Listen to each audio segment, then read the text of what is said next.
Hi, Pam Fox here.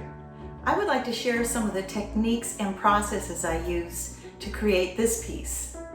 Bouquet vessel is made of silver, enamel, amazonite, and lapis.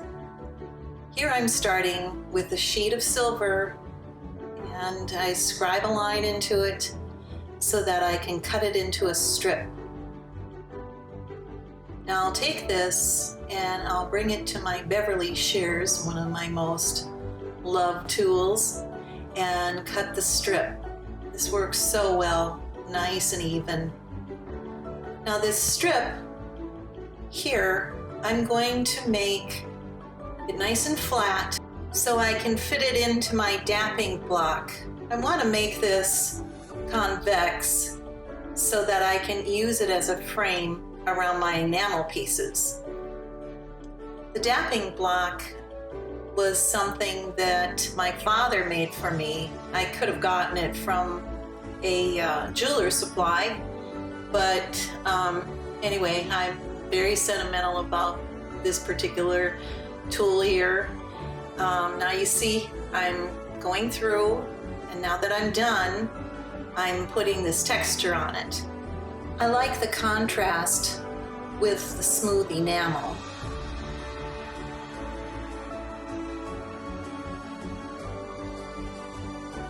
Now I'm waxing up the bouquet part of the vessel. I'm going to use the Lost Wax casting method to make these organic shapes.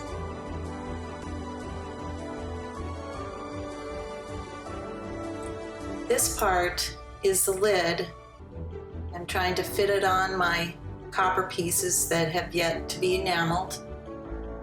I'm trying to situate this because I need to see how this ring is going to fit.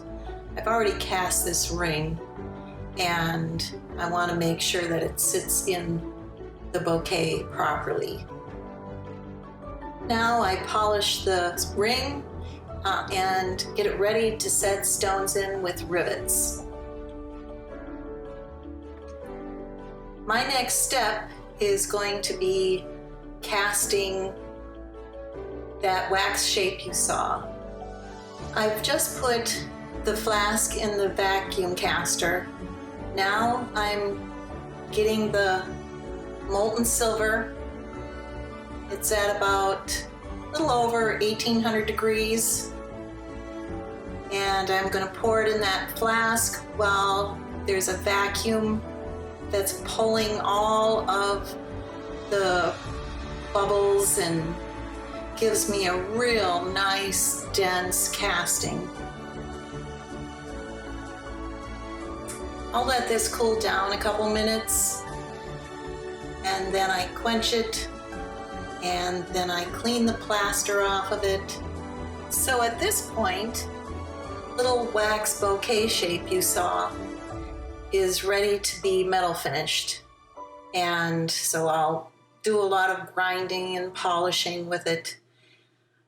But now what I'm doing here is I'm taking my copper pieces and I've enameled the back side of it. Now I'm going to put this powdered glass, which is what enamel is, and I'm going to put it on the other side of it. Now my oven is at 1500 degrees. It's ready to have the enamel pieces put in it, and they'll stay in there for about 3 minutes. Now I'm taking that out, and you can see that glass has melted, and at this point it's a different color than it will be when it cools down.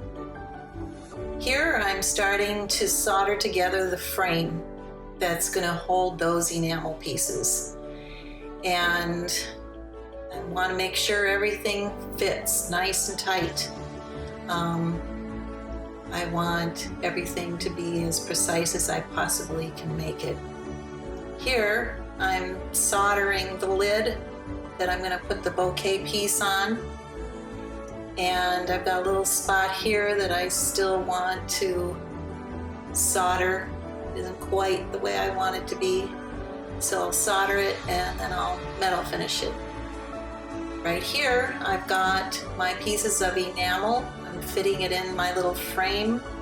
Just a few more things and I will be done with this piece.